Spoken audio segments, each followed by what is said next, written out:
Kasi dami na pala inside. Save in.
There's literally only 2 of us in the class right now. So far.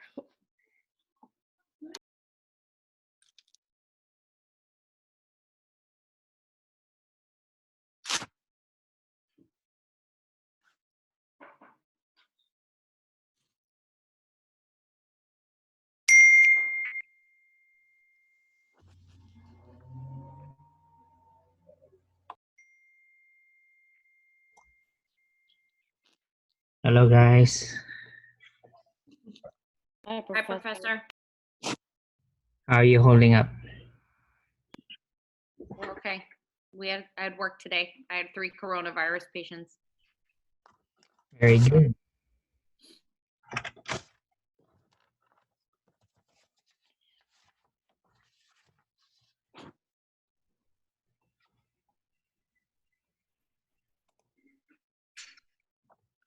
I'm just checking attendance. Professor, I'm here. Get out of here with that. Me and Christina are both here. Wait. Christina has to. Hi, Professor. Well, Christina. Okay, you're logged in, right? Yes. Yeah. I'm ending this. So I'm printing this attendance here. No, for attendance, I'm printing the list from Zoom. Oh, okay. Christina, shut your sound.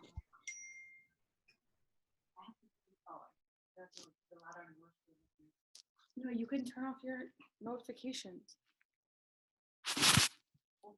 Why is just your face up here? Why does it just say Christina Seco? My face, I didn't put a picture. No, but why is it clicked over here? Why is it what? Recording? Why are you Professor? Oh, there you are. Can you hear me? Yeah. Oh. Christina, one of our computers has to be quiet. All right, I turned off. Put him louder on your computer. All right. Is that max volume? We're about to have him on the Alexa. But Alexa. no, I'm not having it on the Alexa. I'm going mute.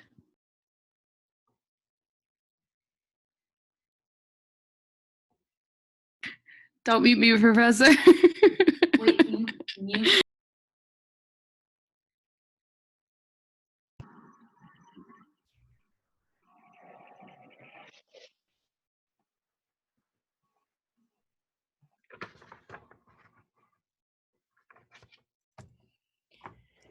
We still have a few minutes to go.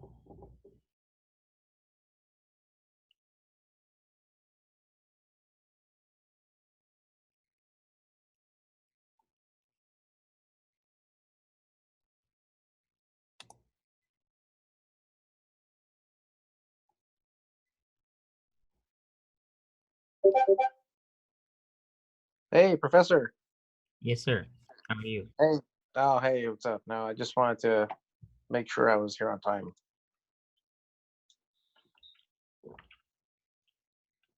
Can you see me? I've been here since 7 a.m. Oh my God. waiting for this class to start. No. No way. Stop muting me. Come on, you're so dumb. What? You're like, can you see me? Like, you know how a computer works. Kevon was shirtless before in our previous class, so I'm curious if he's shirtless again. Come on, are you or are you not shirtless? I'm wearing a shirt. There I am. Yeah. Yeah, Jenna, put the Wait, glass away. Christina. Yeah. Come on. Kevon, you look a little chinky there. You okay? He.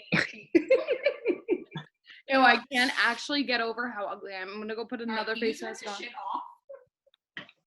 No, I'm not pretty. Don't look at me. Oh my God. Dude, that steak was... All right. Can I just say, this bottle was full. Come on, we're in class. Kevon, enough. Oh. It was. You guys don't understand social distancing. You're not supposed to be in the same room. I'm trying to make sure. We... Farah. Player 3 has entered.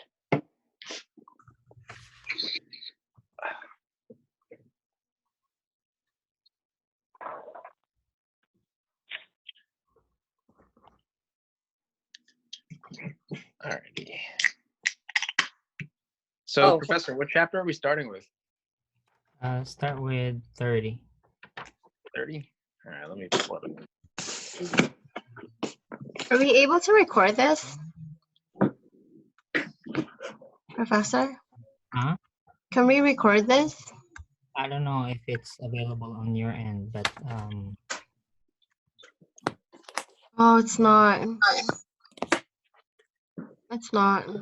Is there a way to make it available there? Like, I mean, if we had to, like, I could just screen record the whole thing, but we could also Um,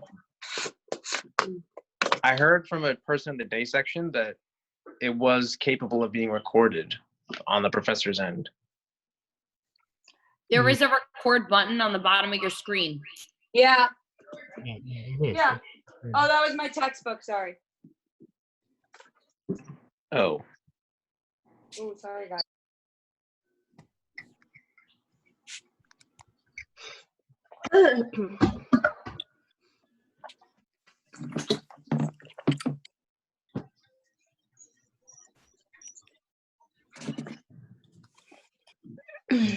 Waiting for the record.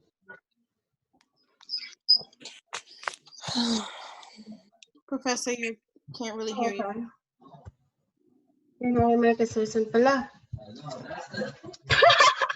That's messed up. Only to American citizen? That's crazy. Isn't that bad though? My volume is up. Damn, that's why we're gonna need my mom then when our food source comes down. Guys, mute yourself. Is Jordan Honor here? hold on. Let me text her. It's St. Patty's Day. For Perkins? Hi, Professor. I'm here, Professor. Perkins is here? Yes, Perkins is here. I don't see your name. Perk. Do you see me now? No. Oh, right there. Okay, I see Jen Perk. Yeah, I'm here.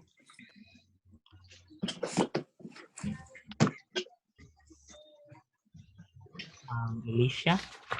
I'm here. Alicia's here? Yes, sir. Hi, Brittany. Hi, guys. Where is Alicia? It just says Alicia. Professor, do we need to be on FaceTime with you, or can we, No. No. Okay. Hi, Brittany. Just making sure. Ain't nobody getting on FaceTime. Kevon's on FaceTime. I know, Kevon like that. I mean, I'm just wondering. I like the attention. We know from class.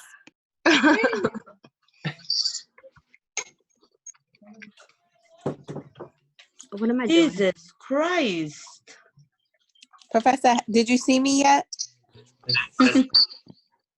You are being recorded. Can you see me? Recorded it? Yeah, we've been recording the whole time. Oh, okay.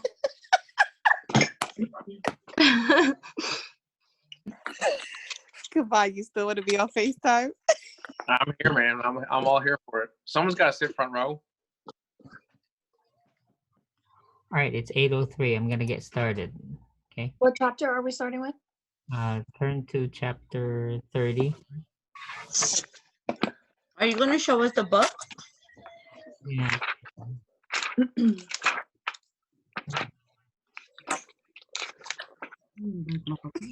You Lord instance. Professor, do you have a date with you? Professor Pickering. That's the other professor, right? Yeah. So we're starting with chapter 30. All right, please, everybody mute. You can unmute yourself if you're asking a question. All right. Just say yes if you can hear me. Yes. Yes. Yes. Let's Yes. begin with COPD, but I will be going up and down this chapter because technically I'm not discussing asthma. It just so happens that management for COPD and asthma is identical, right? So, and they put the medication under asthma, and they won't repeat it under COPD. Okay? Professor, what page are we starting on? I'll let you know.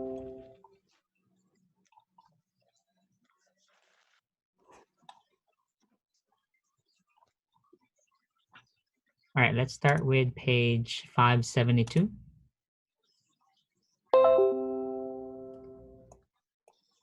a yes if you're on this page. Yes. Yes. Yes. Yeah. Yep. Yep. No. There are two forms of No. COPD. COPD used to be three, meaning there used to be three COPD diseases, namely emphysema, chronic bronchitis, and asthma. Asthma used to be under COPD. Now, the American Medical Association moved asthma to allergic disorders. So I don't really know why it's still under discussion, although they did remove it under COPD. They put it up there to separate um, the COPD chapter. I mean the COPD section. Sorry. So let's begin. Emphysema is the first. This one is more of a lower airway type. This one will involve the, let me see if I can illustrate it.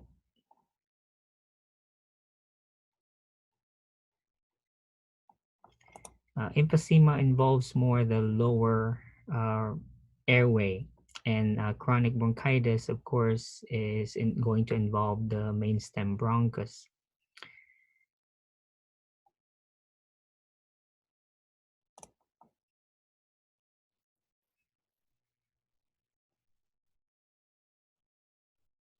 Okay, so when that thing is starting,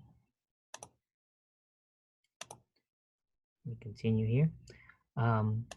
So for emphysema, I'll show you the picture. This is a normal lung. Okay, so you have the nice structures here, the right lung showing 3 lobes, then 2 lobes on the left. And you have the liver here, of course, presumptively. This is the breathing muscle, this is the diaphragm. And this is what the patient with emphysema looks like. So it's obviously hyperinflated, and because of that hyperinflation, it flattens the diaphragm, meaning in order for this patient to breathe, because the lungs are hyperinflated, they're pressing on the diaphragm. So breathing in is now, it's no longer effortless. So you and me right now, we're breathing, we're not even thinking about it. In the patient with emphysema, getting air in as well as getting air out becomes very tedious. Okay, the patient will have to exert effort in order to do that. Now, how did this happen? All right, so let's go back to the pathophysiology. So here, if you read this, the long story short is in our lung. Because are we breathing clean air? Are we breathing sterile air? No. No. I mean, you walk around the neighborhood here, chances are you're breathing poop constantly. So there's dog poop, cat poop, maybe human poop, okay, bird poop. So we're breathing all sorts of debris. Some we can see often, most we can't. So something has to clean, quote unquote, clean the lungs. That is done by an enzyme called protease. So these are, as stated here, these are present to destroy and eliminate particulates. So every time we breathe pollutants, protease is there to the rescue. Okay. However, cigarette smoking, which is the most common cause of emphysema, stated here, triggers the synthesis of the enzymes. Now, because you're constantly, so let's say you're smoking, so you're constantly taking a puff, how many cigarettes a day, for instance, then multiply that by several months to several years. So that will in turn cause an overactive or the cells that are producing the mucus in your lung, in your airway, as well as the protease will be higher than normal. Okay, so here you'll have higher than normal protease levels as a result because you're constantly exposing your lung unnecessarily to pollutants. Number one example, of course, is cigarette smoking. So over time, um, if let's say you're sleeping, the protease enzymes continue to destroy something. So let's say at night when you're not smoking, but you still have a lot of protease present, so they will still look for something to destroy. And so if they run out of debris or particulates to destroy, then they'll start destroying your lung. So this is now how it ends up breaking down or destroying elastin. Now we need elastin in order to obviously to maintain elasticity of your lung. Okay, so this elastin allows your lung to to recoil, to expand, and then to contract, making you breathe normally, inhale and exhale effortlessly. Okay, so once it's destroyed though, so what happens to the elasticity of the lungs? It gradually declines over time. Right. So therefore, imagine each of the alveolar sacs are lined with elastin. So multiply that by 30, 50 million alveoli with their elastin destroyed by the protease. Okay, so that will be one or both lungs. That's why it will result in this condition right here. So the alveoli with their elastin already destroyed will be unable to contract and expand. So they stay hyperinflated like this. So with that inability to get rid of CO2 at the end of exhalation because they stay hyperinflated, again, they lose their recoil. Okay? So that means the lung becomes non-compliant, and therefore, if at the end of exhalation there's left from the last breath, are you able to take in new air with the succeeding breath? No. No. As a result, over time, the hyperinflation gets worse and worse. So that's why if you learned in fundamentals of nursing that these guys are retaining CO2, correct? Yeah. Okay, so this is the explanation of the CO2 retention, or we call that air trapping. Okay, so there's a lot of residual air. So the patient can't get rid of that residual air. So therefore, if you have a lot of CO2 trapped, can you get in more oxygen? No. No. Every breath becomes very tedious. Okay, so that greatly increases the work of breathing and will lead to the chronic results. So this will not only result in CO2, high CO2 levels, but the patient will have a constant air hunger sensation. Okay, so they start developing the accessory muscles now in the neck, the chest wall, and even the abdomen. Okay, so you're now using a lot of effort, a lot of energy just to breathe, leaving you with less energy for everything else. Okay, so these patients can't eat. So one of the consequences is they'll lose weight. They'll also, as a compensation, they'll have increased red blood cells. Okay, that's one of the responses of the body to increase the oxygen carrying capacity.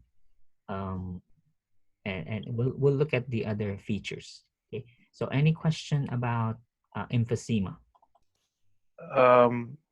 So this would be under a type of COPD, or?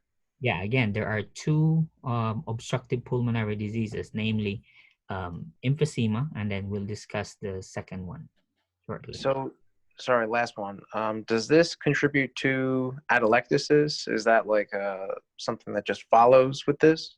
Yeah, atelectasis will be a natural consequence because as they are hyperinflated, because now the cells that are producing protease are increased, as well as the mucus producing glands, that will leave you less surfactant now because you can't increase surfactant. Surfactant will just have a constant amount.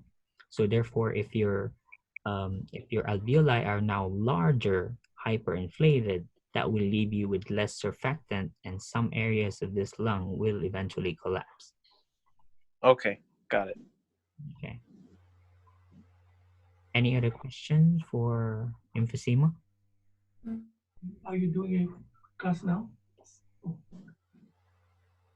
Any question? No. All right. Just speak up if you have any question. Next one is chronic bronchitis. Now, I'm not saying these can occur separately. Some patients will have both. Okay, so cigarette smokers usually have both. They'll have chronic bronchitis and emphysema occurring at the same time, but not necessarily. For instance, hold on. Okay, yes, Dr. Timothy. Is that a Mac? No, this is just a PC. Oh, just a PC. Okay. Yes. Because I'm trying to do a class. The students, I can hear them, but they cannot hear me. Do you have a microphone? Well, I'm using the computer's microphone. This computer? No, my laptop. You should be able to. Yeah. You sure you didn't you unclick the microphone, that you're not muted? I thought I did, but it's not.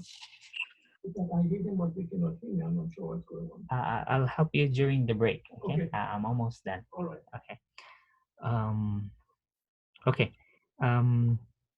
So not all people, for instance, if the patient has something called an alpha-1 antitrypsin, this one right here.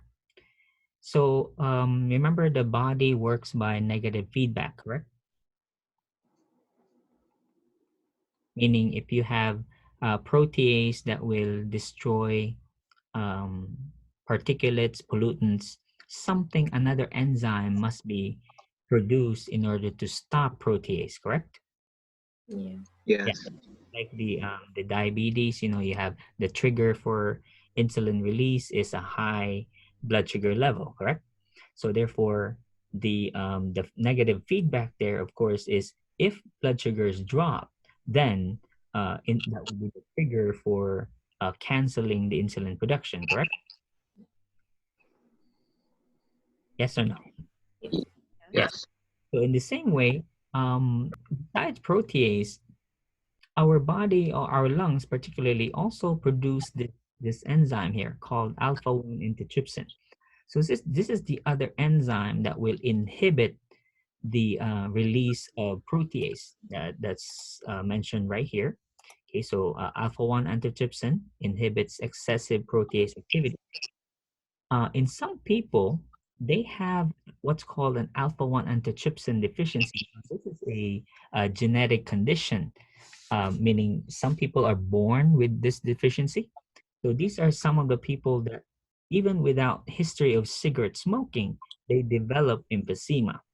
So we can't technically stereotype everybody that if you have emphysema or you've been a smoker, right? So there are some people who have absolutely no history of cigarette smoking, but yet develop emphysema.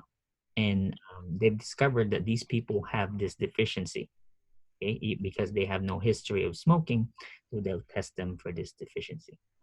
Okay.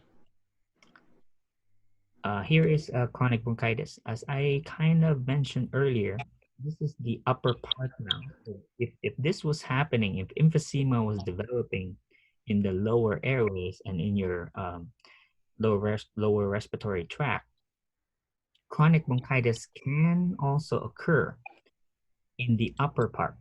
So this one is caused by chronic inflammation of the large airways. So this can start from the mainstem bronchus all the way down to the left and right mainstem bronchi. So again, cigarette smoking is the #1 trigger for this thing. So if you constantly expose the upper airway to irritants like cigarette smoke, that will increase not only the number but also the size of your mucus secreting glands. And as a result, you'll have large amounts of thick mucus. I watched my dad suffer through this. He had chronic bronchitis He had his first stroke when he was 60. I was only in first grade then, and then he was like that until the day he died when he was 81. So for 21 years, I saw him every single day present like this with excessive mucus, and of course he had neuromuscular impairment from stroke. He actually had strokes because he never stopped smoking even after his first stroke. So this is not an easy life because you have to constantly expectorate all this thick mucus, and of course this will eventually damage the cilia, making it almost impossible to easily expectorate this mucus, lower airways, and that's what makes these people prone to pneumonia, because these things now become breeding ground for organisms. No, bacteria stick to it, and then if you can't cough it up, then of course it will end up in your lung.